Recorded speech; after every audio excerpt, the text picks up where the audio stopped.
Welcome to Aging on the Suncoast. I'm your host, Jason Martino. It was just 2 years ago we celebrated the 25th anniversary of the Americans with Disabilities Act, and what we commonly refer to as the ADA. This important piece of federal legislation is instrumental in recognizing individuals with disabilities and promoting meaningful independence throughout every community within our great nation. The Area Agency on Aging of Pasco and Pinellas partners with organizations that serve individuals with disabilities. Without these partners, we could not achieve our shared goal of promoting independence within the community, thus allowing individuals to live in the least restrictive environment. To assist our viewers understand what types of resources are available to persons with disabilities, we've invited Jody Armstrong, the Grants and Community Outreach Coordinator with the Disability Achievement Center, and Brian Rothy, the Government Operations Consultant with the Agency for Persons with Disabilities. Today, our guests will speak to a variety of resources their organizations provide individuals with disabilities. Jody and Brian, welcome back to the show. We're really happy to have you here today. Thanks for having us. No problem, yeah. We're going to start with you, Jody, and we're going to talk a little bit about the Disability Achievement Center. Can you just give us a little understanding of who you are? And Absolutely. Disability Achievement Center is a center for independent living, and we serve Pinellas and Pasco Counties. Centers for Independent Living are created as a result of the Rehabilitation Act of 1978, and they're located throughout the country. There are 15 centers for independent living covering the entire state of Florida. We are all independent of one another, and we provide services that directly affect and contribute to our local area. so I heard you say that you have 15 around the state of Florida, and you obviously work for one. And where are you located locally? Locally, we're located on Belcher Road in Largo, and we serve all of Pasco County remotely, meaning our independent living facilitators visit our consumers in Pasco County.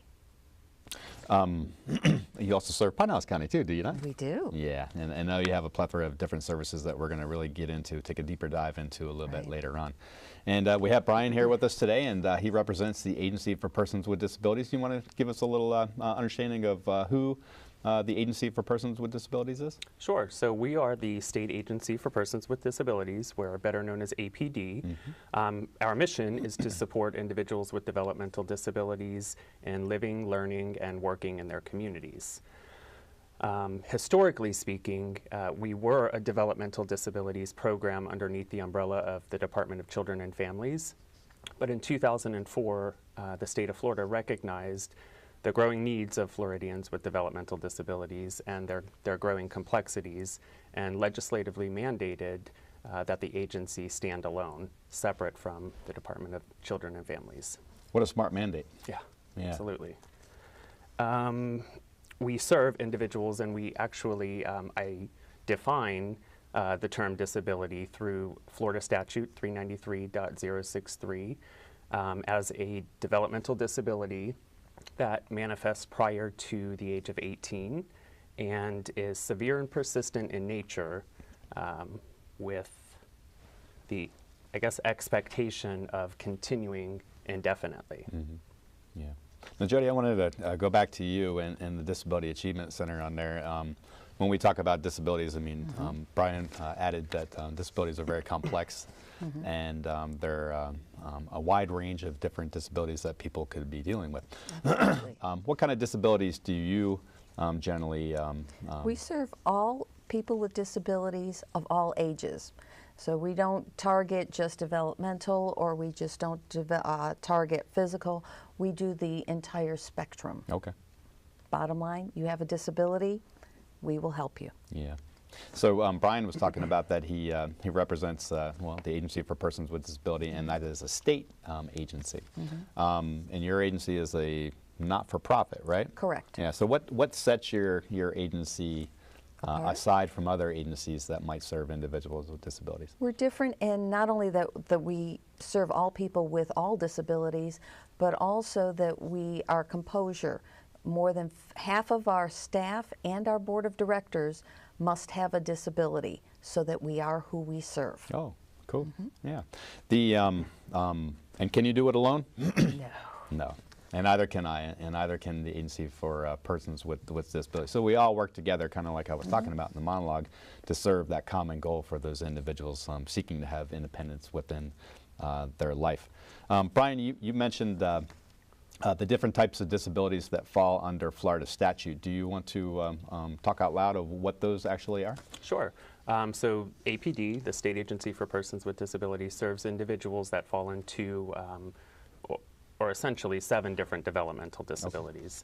Okay. There's intellectual disability, autism, Down syndrome, cerebral palsy, spina bifida, Prader-Willi, and the newly added developmental disability, Phelan-McDermid syndrome. Oh, okay. That's a lot of coverage that you guys are having to do that. And your location is in? Well, our headquarters is in Tampa, in downtown Tampa. We are the Suncoast region, so we cover 11 counties, starting in Pasco and covering down to Collier County in South Florida. Yeah, but our headquarters is stationed in downtown Tampa, and we do have a district office or an area office in Fort Myers. Yeah, and I know when we were talking a little bit earlier, we had, I think the buzzword we used was regionalization. Do you want to talk a little bit about? Sure. Yeah. So in 2013, the state of Florida regionalized APD into 6 different regional areas. The purpose of that was to increase uniformity across the state and through the services and programs that APD provides to individuals. So we are one of 6 regional offices in the state of Florida. Yeah. Okay. Well, then you're covering all 67 counties, and I think it's smart. I think other state agencies have also regionalized in some way so they can promote uniformity through that too. I don't like to bore our audience with too much statistics, but I think some statistics can illustrate the types of individuals you serve, either in mass or by individual. Do you have anything to add to paint a picture for our audience today? Sure. Well, currently the state of Florida is serving roughly 35,000 individuals on the Medicaid waiver program, and we do have a waiting list of about 21,000 individuals. And here in the Suncoast region, we can break that down a little further. We're serving just shy of 8,000 individuals on the Medicaid waiver program, with about 4,000 individuals on our waiting list. That's a whole lot of people, and we talk about waiting lists, and the Area Agency on Aging and all 11 of us around the state are no stranger to waiting lists as well. It's just the fact that there is not enough money to meet the demand that's out there for the services as well. But it's something that we try to accomplish, serving those people by any means necessary, and that sometimes means that we leverage services with each other. Do you have wait lists for any of the programs? And I know we're going to take a little bit more of a specific look at your services, but any kind of wait list that you would? Basically the only wait list we have is for our ramp installation program for access and inclusion so that folks can get out of their homes. Everything else, it all depends on our grant funding, what's available, and the restrictions of those grants. We have to comply with every dollar that comes in. Some are geographically restricted, some are age restricted, but currently our wait list for our ramps is about a year. Yeah. Yeah, grants are a beautiful thing, but they have a lot of technicalities to them, don't they?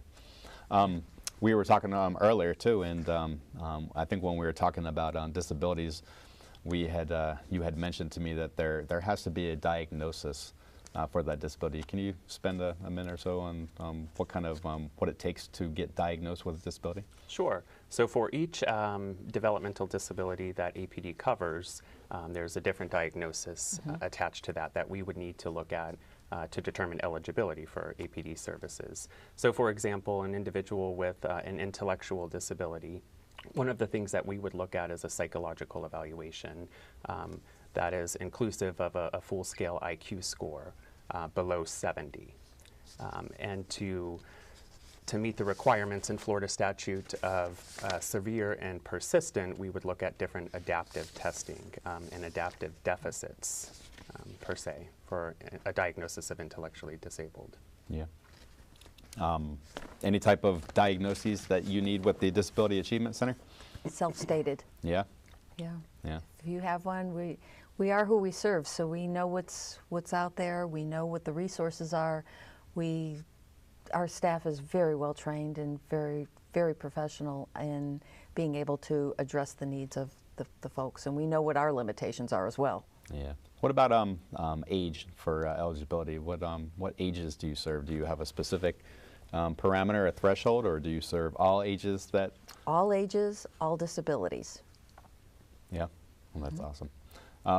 We're going to spend a little bit of time in the second half of the show covering disabilities and the resources that you guys offer a lot more specifically.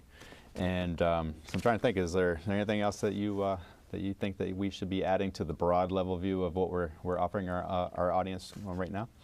Not at this time. I'm ready to jump right into what we offer. Yeah.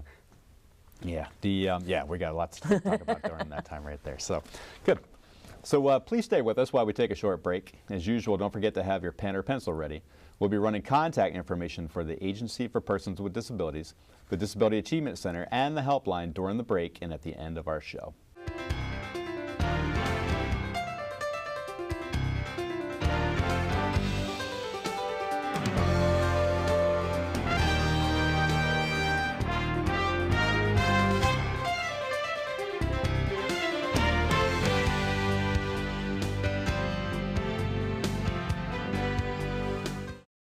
Many of us don't want to believe that elder abuse, neglect, or exploitation can happen to a family member, a friend, or even ourselves. Elder abuse is a growing problem and is severely underreported. Many victims are reluctant to report due to fear, embarrassment, shame, or guilt. In order to prevent elder abuse, we must take action. Don't be afraid to talk about the issue and report it to the Florida Abuse Hotline at 1-800-962-2873. Together, we can make a difference. Welcome back to Aging on the Suncoast.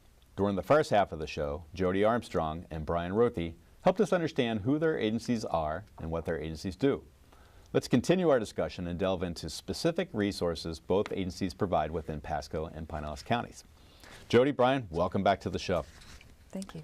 We took a 30,000-foot level view of your agencies, and we talked about disabilities in general and your locations, and the types of individuals that you serve. And I think that we set aside some good amount of time on the second half of the show to really talk about the specific resources that you have. So we're going to defer to the lady in our crowd today, and we're going to start with the Disability Achievement Center. Do you want to talk about the services you offer? Absolutely. As a Center for Independent Living, and all Centers for Independent Living offer 5 core services. Mm-hmm.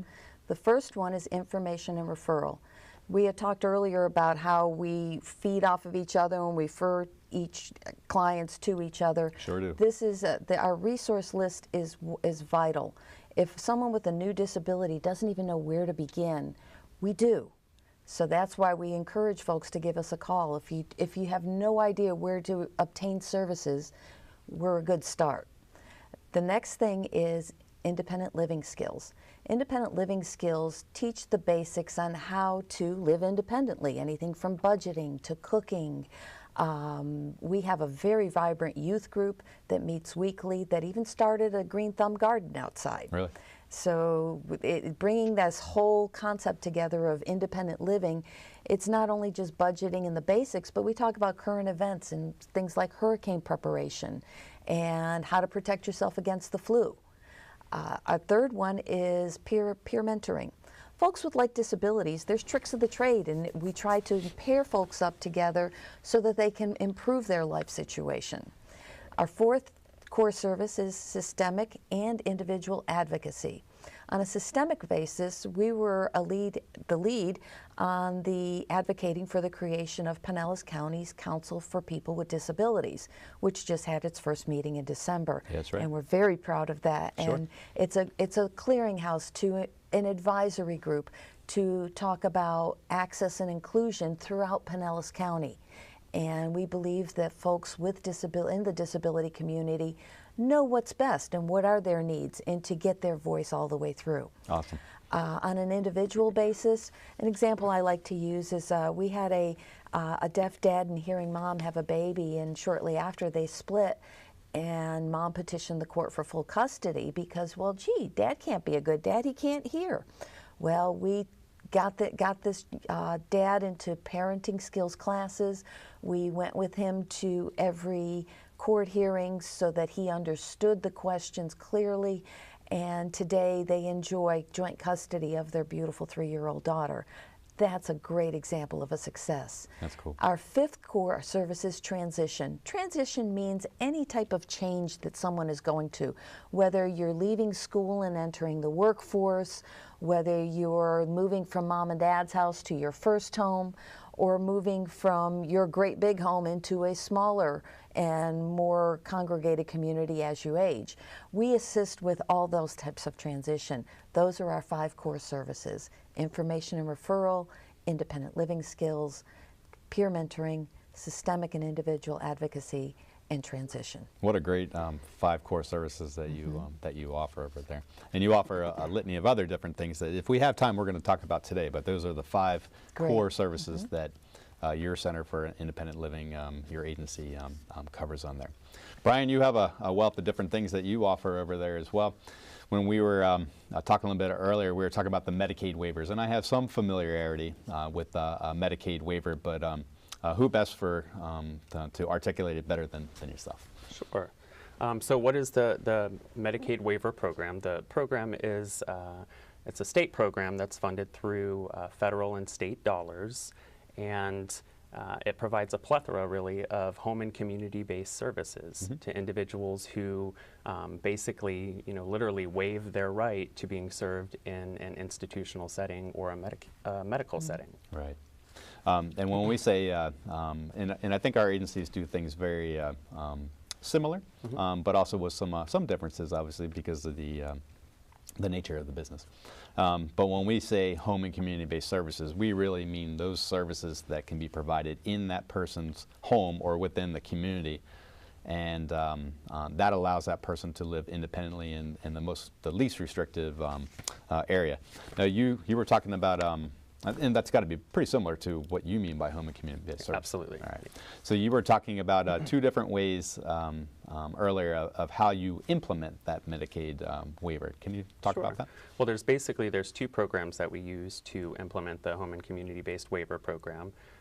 One of the programs is the individual budgeting program. It's the individual budgeting waiver, I'm sorry. And the second is the Consumer Direct Care Plus program.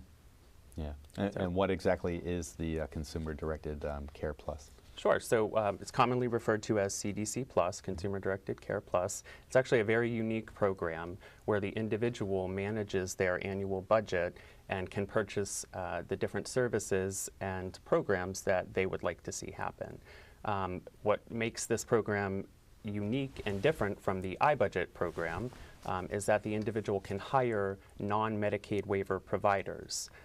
For example, an individual can hire their neighbor or their cousin or a friend who is a non-Medicaid waiver provider contracted through the Agency for Persons with Disabilities to assist them with their daily living or personal supports, whatever services that are needed. Another unique piece to the CDC Plus program is that the individual can use the funds that they're provided to purchase different therapies that are not covered under the Medicaid waiver program, such as musical therapies, equestrian therapies, and even a service dog. They're able to use the funds to purchase a service dog and the maintenance and upkeep and training of that service dog. Yeah. In my field, in the aging field, we use a lot of different jargon, and a lot of times we try to spell it out, and I do my best for the honest, but I get caught up in my normal work life on here. And one of the buzzwords that we use in traditional aging services is case management. But I think in your world you use, is it support coordinator? Sure. Yeah. Well, under the individual budgeting waiver program, we have independently contracted waiver support coordinators. So under this program, the individual still manages their annual budget with the assistance of a waiver support coordinator who would basically facilitate and coordinate the services that that individual chooses to receive. Okay, and that's going to be different than the CDC because the CDC, that person should be able to do their own coordination? That person could do their own coordination, or typically what we see is a family member or a parent would act as their CDC representative and manage that budget. Okay. So. Eligibility. I think some of us probably would want to know how does one become eligible for the Medicaid waiver programs? Okay. Sure. Well, it starts with an application. They can definitely go to our website and download the application, or stop into our regional headquarters office, fill out the application. To be eligible for services, there's the seven different developmental disabilities. You want to say what those are again, just so we can remember? Sure. So there's intellectual disability, autism, Down syndrome, Prader-Willi, cerebral palsy, Phelan-McDermid, and there's one other that's sticking out there I can't think of right now. That's okay, we'll catch up to. But there's different eligibility requirements for each of the seven developmental disabilities that we cover. Okay. Do you want me to go into detail for each? Please. So very briefly, intellectual disability, we would need to see a full-scale IQ of 70 or below, with deficits, basically stating that the disability is severe and persistent and expected to continue. Autism, we would need to have a confirmed diagnosis through a psychiatrist, a pediatric neurologist, a medical doctor, and again, adaptives that show that it's severe and persistent disability that continues indefinitely. Yeah. For Prader-Willi, we would simply need a medical doctor diagnosis. Cerebral palsy, medical doctor, or doctor of osteopathy. A couple other ones. Yeah, most of them are medical doctor diagnoses, and any type of adaptive testings, or a lot of what we see are school records, IEPs, that we're able to pull some of the adaptive deficits from to determine eligibility. Yeah, an IEP, individual Education plan. education plan. Absolutely. I got to tell you, your memory is great, and I appreciate that.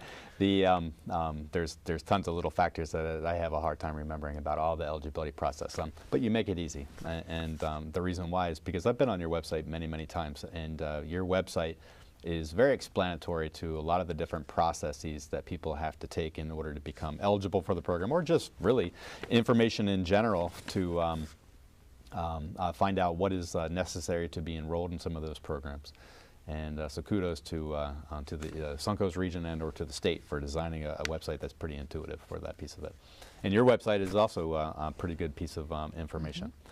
We mentioned earlier in the first half of the show how when we offer information and referral, that this little trio right here is we're doing a lot of referrals back and forth to people, and we have to have a pretty good understanding of how we can serve that person holistically. And sometimes that might need a service from my arena, and a service from your arena, and a service from yours. Just broadly, what kind of other partners do you work with in the community to make sure that you can try to meet people's needs? I'll have to give you a little bit of background. One of the services that we offer, I alluded to it in our RAMP program, one of our services, because as a SIL, we're all intentionally community-based so that we can meet the needs of the community with our other services. And one of our other services is in high demand is our home modification assistance program. That's where we'll go in and we'll install grab bars and ramps. And recently, Habitat for Humanity in East and West Pasco, they recognize that their business model, the land is becoming too expensive, and they recognize the need for home modifications in the area. And what we've done is we've partnered with both of the agencies, and hopefully Pinellas as well, to offer as another resource.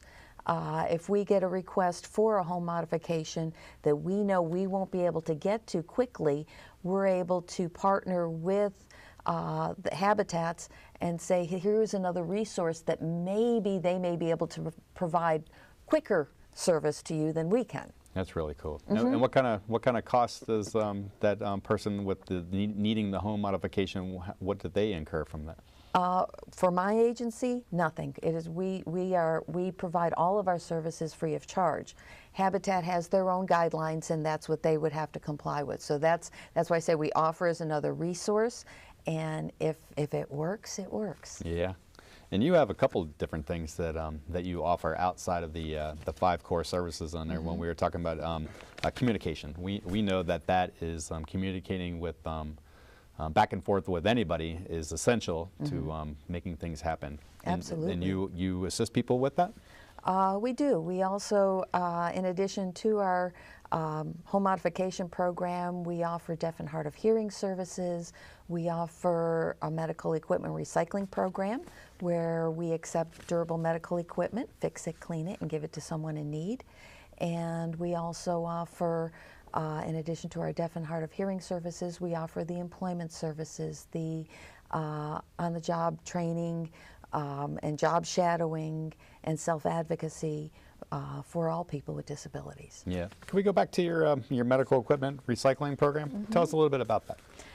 That's where we accept basically, I can't say everything because we don't accept hospital beds or things like that, but wheelchairs, walkers, rollators, canes, raised potty chairs, any type of things that are not covered by insurance is basically what we accept.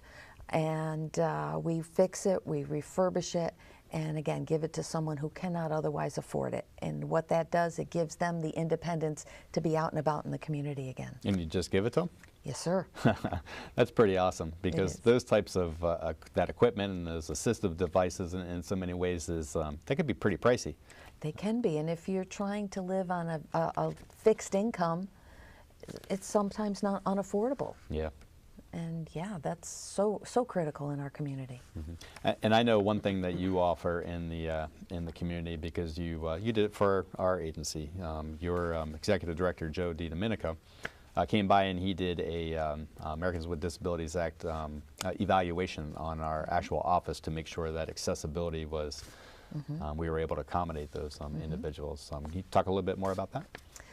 We do that on a case-by-case basis, and as we are able to get out to you. But our executive director has been in the field for over 47 years. He has seen this, he knows everything, every in and out about every disability that might be out there, and we've always been strong on our access and inclusion. So he will do evaluations without charge, and the idea is to get compliance without a heavy-handed oversight, voluntary compliance. Yeah, and that's a neat way to promote that. Yeah. Any last things you'd like to talk about the APD? Well, there's tons of different services that I'd love to get into. I don't know if time's going to allow that, but any questions at all, you know, our website's going to be on the TV. You can certainly call or email me. Love to work with the families and you know, help individuals out. That's great, Brian. We really appreciate you coming on the show and talking about your agency and what you do. And Jody, as always, we appreciate everything you do in the community with the Disability Achievement Center. We hope this month's broadcast was informative. We wouldn't have these resources without great organizations like the Disability Achievement Center and the Agency for Persons with Disabilities. We'll see you next month, and until then, maximize every resource our community has to offer.